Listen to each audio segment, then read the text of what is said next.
happier story here for you. A retired firefighter is alive thanks to two colleagues. Keith Nesbelt was working out at Gold's Gym in Capitol Heights as he normally does.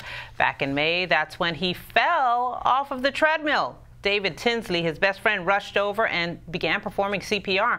A few minutes later, Brian Egerton walked in and ran to get an AED. It turns out Nesbelt had a heart attack. The men, along with other fire officials, reunited today to celebrate his recovery. Now I feel wonderful, but the event I don't have any memory of. But from the doctors, from the first responders, all the way to the hospital, everything was real good. And I thought he had fell off the treadmill. I didn't know he was having a heart attack. And I actually was treating him as he was having a seizure. I thought he was having a seizure. And as I looked, I realized he was having a heart attack and he was going into cardiac arrest. And that's when Brian Egerton walked through the door.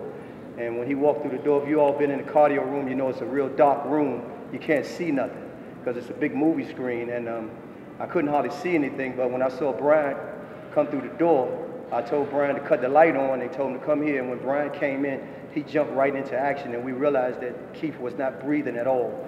So we had to do CPR. And that's when Brian, the manager, came in too while we was doing CPR. And we asked him to go get the AED, which was in place. And once we got the AED, Brian connected the AED to him and shocked him a couple of times. And then PG came in and did their thing, and that was it.